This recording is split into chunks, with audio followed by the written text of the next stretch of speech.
I'm out here in Moab, Utah for Easter Jeep Safari 2023, and we have been having a blast over the last several days, and we still got a lot more to do, but I have a very special opportunity right now. We're gonna go hop in a Jeep, and I'm gonna get to interview Jim Morrison, the head of Jeep North America, and we're gonna ask him some questions about Jeep and what's to come. This should be a great conversation. Let's go find him and hop in the Jeep.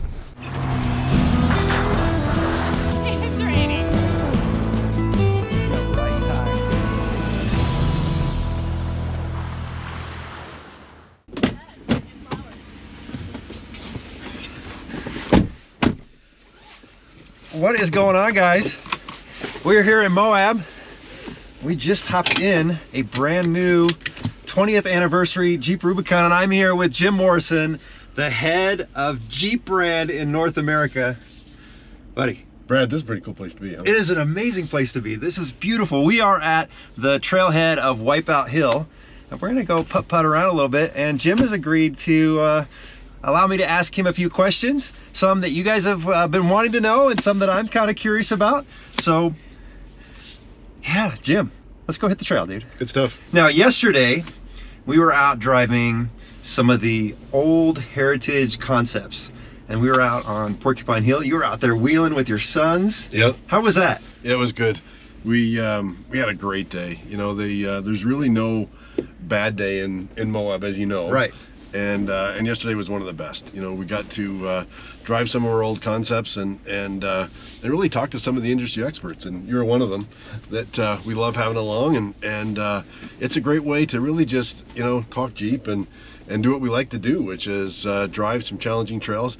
I hadn't done Porcupine before, and it was pretty good. Yeah. You know, you had to pay attention. Yeah, for sure. And you know, nothing really too crazy or dangerous, but it was fun. Yeah. And those concepts, you know, they work. They're they're real Jeeps. They did a great job out there.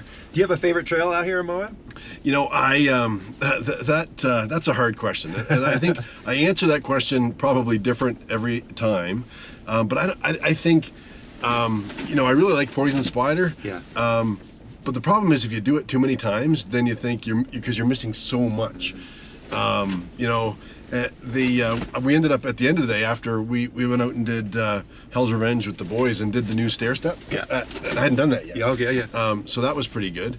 And actually the drop in next to the rock and the ledge, that's the bypass was actually really hard for a bypass. Yeah. It was like this far away from the edge on this side and that far away from the drop on that side, so it was a pretty tight squeeze as we were dropping down. Yeah. But it's a lot of fun. I think there's so much to know and to love here in Moab.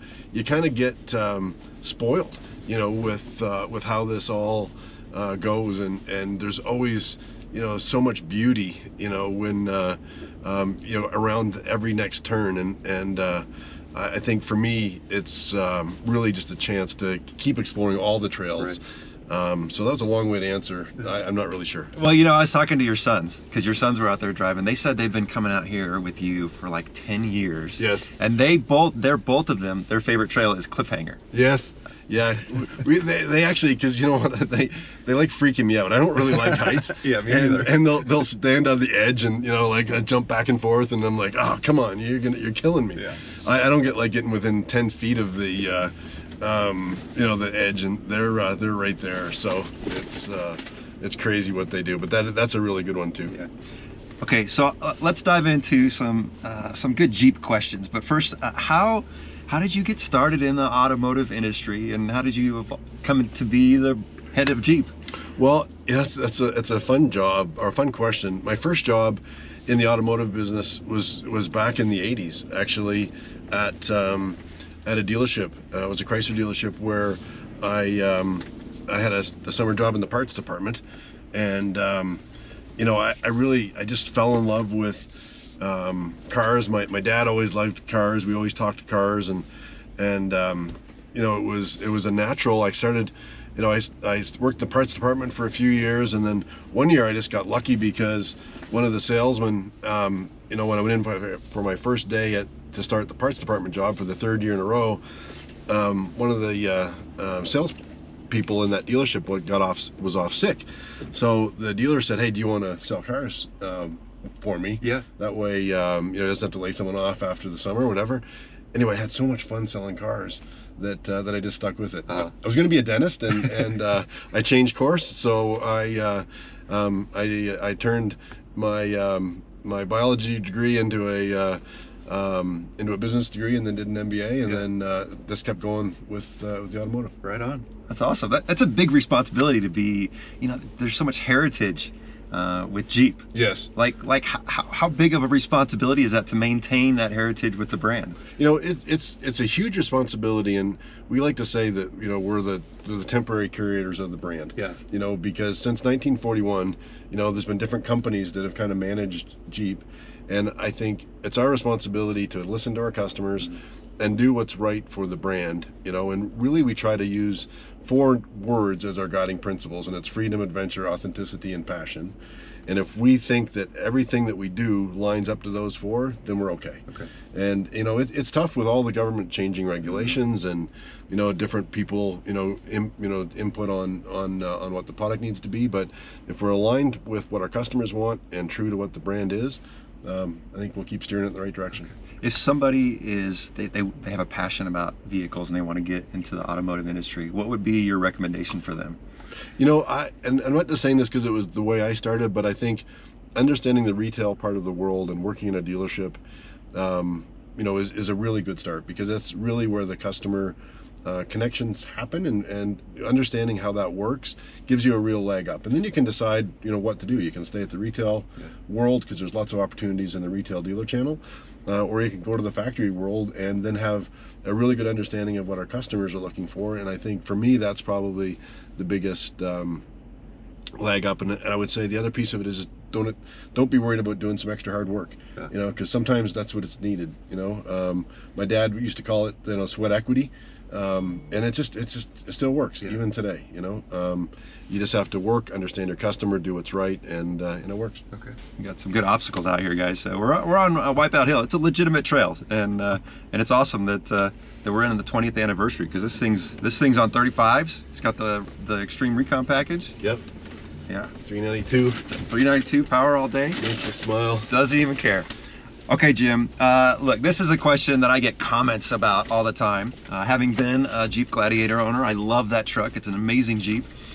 In the next 3 years, do you think we're gonna see a new engine option in that guy?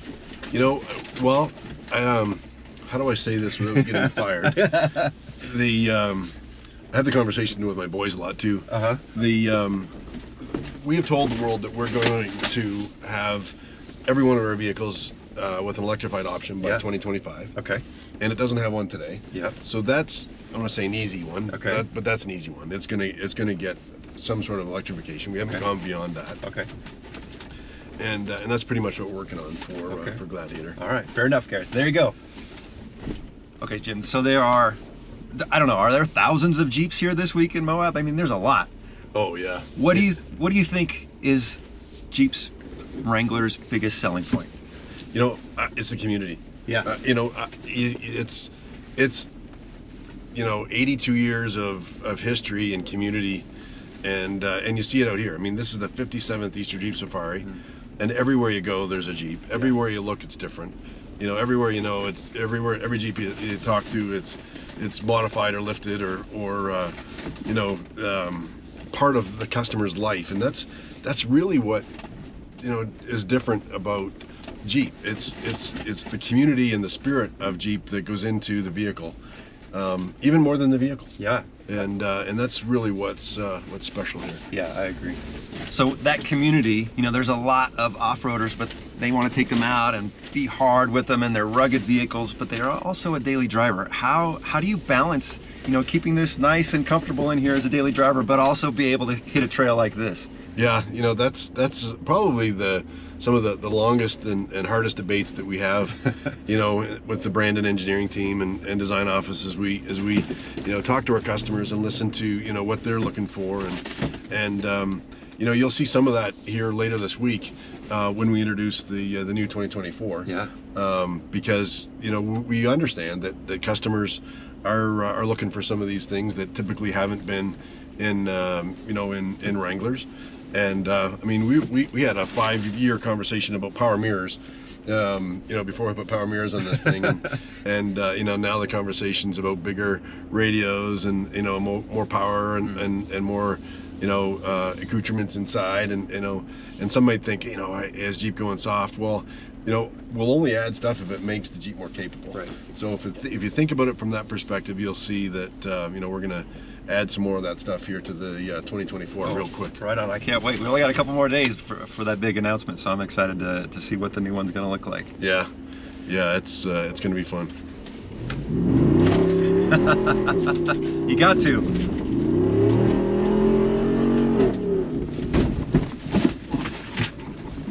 That's awesome. Sorry. I love the 392. Yeah. And I didn't even have the exhaust on. Oh, no. Oh, man. That's, I didn't even have the exhaust on. Okay, with the move to electrification, the 4xe seems to be a really popular model of the Jeep, the hybrid. Is the hybrid going to be something you're going to continue to evolve, or do you think that's going to go away for full electrification? I think both. Okay. And I think the nice thing is, I mean, we continue to evolve every year. The 4xe. Happy to report that it's America's #1 selling plug-in. Yeah. And I can think the competition just plain didn't see that happen. Yeah.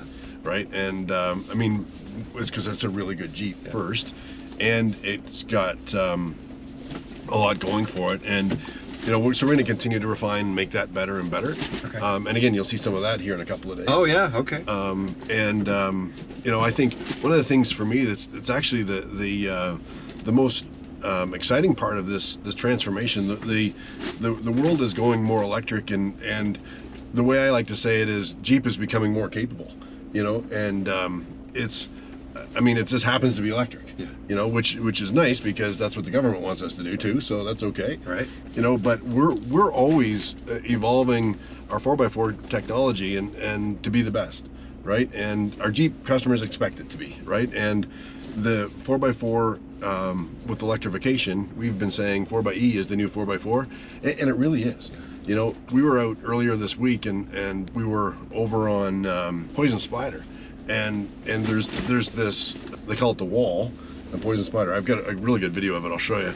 And there's 50 and 55 degrees straight up, and the Jeeps I was driving were just like climbing right up in complete quiet. It's amazing.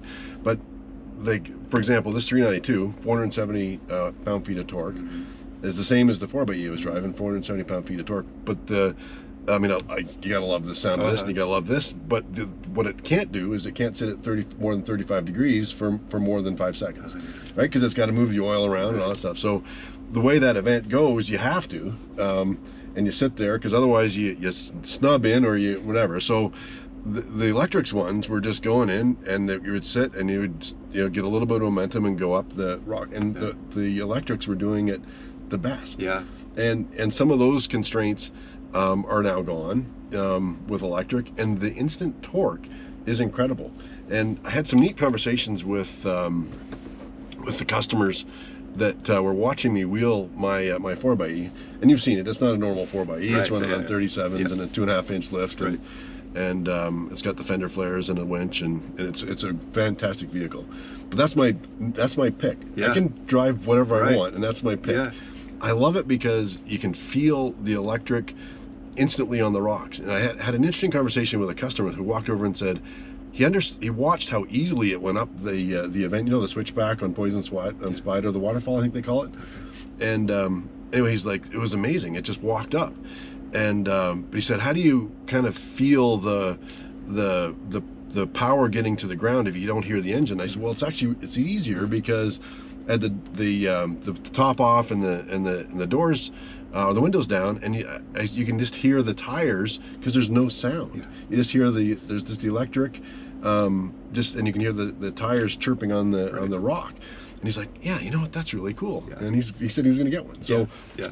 We'll see. But and he didn't know who I was. Right. He was just, I was just a guy wheeling, and it was just, Yeah. just customers. But that's what I love actually most about Moab is, sometimes on a day like today, we have more Jeep marks on us than ever. but sometimes we just show up as, you know, regular people, and we're part of the community, and we love doing that as well. Yeah, that's what I love. I mean, we come out here and we just go wheeling. You're more recognizable though. That's the problem. Everybody, we were actually coming down off the trail yesterday, and they're like, TrailRecon! And there was a biker going, and they pointed you guys out. We said hello to a lot of people in the last few days. It's been great. It's always good to see folks out here just having fun. Yeah. Okay, next question. So talking about the 4xe and the future of electric vehicles, what excites you the most about electrification? You know, I think the combination of kind of what we were just talking about, and then if you get in Magneto, that is what really excites me, because we've done 3 versions of Magneto. Yep. I've probably got more miles on that thing off-road than anybody in our company. And it just makes you smile, because we keep unleashing more power and more capability with it. And you know, the 4xe is really good. I love wheeling it in electric, but it will run out, you know, after, you know, a day on the trail. You can't do 3 days or whatever, you know. So that will be able to do more and more, and I can't wait for that. Well, I can't wait to drive it. I drove 1.0, 2.0, and you guys put more horsepower in 3.0. Yeah. So I can't wait to get behind. Well, there's a little switch here. Don't forget to hit the little switch. Maybe I'll go for rep on that too. So sounds good. It's good. Yeah. Okay, so somebody that is getting ready to buy their first Jeep. I get this question a lot, but I'm curious from your perspective. They're new to off-roading, they're new to the Jeep world. What advice would you give them in buying a new Jeep? You know, I think pick the Jeep that fits in your budget. Yeah. You know, we've got everything from a Willys wheeler, you know, entry-level wheeler, we've actually even made it even more capable for 24. You'll see that here in a couple of days as well. But find the vehicle that's in your budget, and then find, you know, connect with, you know, go to a Jeep Jamboree, connect with one of, you know, your friends that understand, you know, what the Jeep is all about. Dealerships have some courses as well that train, you know, customers as, you know, what do you do with 4-low, what does a locker do. We've got some great instructional videos on Jeep.com as well, and then really just understand, you know, what the Jeep can do. And then find out a trail that's near you. We've got some Badge of Honor trails all across America, and they're very well documented in our Badge of Honor app. You can, you know, figure out which one's close to you, go do that trail. Like I said, go to a Jeep Jamboree, and then sky's the limit from there. Yeah. You know, next thing you know, you'll be signing up for Easter Jeep Safari and going every year, just like me. You know, stay tuned to, again, 3 days from now. I can't wait. You know, there's more coming. What's been exciting for me is Regina wants to get some of the badges. We were at Top of the World, and she checked into the Badge of Honor trail, so she got her badge while we were out here this week. So looking forward with the Jeep Wrangler in the next coming years, what do you think some of the biggest challenges are going to be with this model? You know, I think the biggest challenges we have is sticking true to its form, and I think that's you know, the world wants to be an egg, you know, with all the regulations that are coming our way, and we don't want to change that. Obviously, Wrangler needs to be, you know, a box, right? And it's always going to be a box. So we're going to have to continue to work with, you know, the different options that we've got. But the nice thing is, we've got a really strong company with Stellantis who's got great infrastructure and options available with electrification. So we're going to be able to give our customers lots of options here for the future. Nice. So the new company is giving us some real good flexibility to be able to make sure that Wrangler is still a Wrangler. Right on. That's awesome. My favorite Jeep, so. For sure. Okay, Jim, so there's a lot of organizations out there that are kind of trying to restrict access to trails. How do you and Jeep approach that from an organization? You know, I think one of the things that we like to do, and like we did here on Saturday, is we just stay involved with the trail maintenance and work with Tread Lightly and the different groups. So we went out with the Red Rock four-wheelers here on Saturday and did some trail maintenance with the Bureau of Land Management, and we show them that, you know, we care, and you know, you show up with you know, 50 people and do work for a few hours. That's a lot of, you know, what one or two people can accomplish, you know, with trail maintenance. So it was good. We get a lot of done. We were actually making fences, keeping everybody in, you know, on the trail, and you know, respectful of the proper places to wheel. And you know, we're going to continue to do that, and then we're going to continue to, you know, ask our customers to do the same thing. And I think that's really important. And I think for the most part, our customers really do, and they understand the connection to nature is important. And I think that's you know, the guiding principle for all of us, and that's good, because we want to make sure that everybody's got a chance to get out and see the beauty of, you know, what we're looking at here right now, in a way that no one else can, and that's, you know, driving there in a Jeep. Yeah. We're driving past the 2023 concepts right now, guys. This is gorgeous Jeeps, Jim. Yeah, the concepts, we always say that this year's the best, but I think this year's the best. They're beautiful. I don't know what your favorite is. Come on, it's the 78 Cherokee. I got a 74 at home. That's my favorite too. I like the yellow as well, but that's really crazy. Yeah. Okay, a personal question. Okay. If you could be out here in Moab and you could spend the day wheeling with somebody alive or past, who would that be and why? You know, this is gonna sound really hokey, but I actually did it this week. Yeah. Because, and I do it almost every year. First year I actually added my wife in here, was this year, so it was good. But I spent the week, I did 1 or 2 trails with my wife, and then like 5 trails with my boys. Yeah. We actually called my dad. I talked to my mom, and then tried to get my dad on the phone. I thought he thought it would be cool that we were talking to him, because we were driving one of those concepts and driving down together. So I think one of the things I got to thank Jeep for is to be able to, you know, put me in a situation where I can do that, and I'm very thankful for that. And you know, it's really just a great illustration. You see young kids on the trail today. It's a family. We talk about the Jeep family, and it really is. Yeah. I've made so many amazing memories having my kids and my wife out in places like this, and I think everybody should experience it. You just got to disconnect and come out here, have an adventure, and have some fun. So that's what it's all about. Yeah. Well, Jim, I know you got a busy day planned. Thank you. Thank you so much for one, driving us out on this trail and answering some of these great questions, man. I really appreciate it. Thank you. Thanks, guys. Well, that was a lot of fun and a lot of great information, and I'm excited to find out what the new 2024 Jeep Wranglers have to offer. It sounds like there's going to be some very cool things. So make sure you keep your eye out for those announcements, and if you haven't checked us out over at TrailRecon.com, make sure you do that. Until next time, we'll see you in the next video.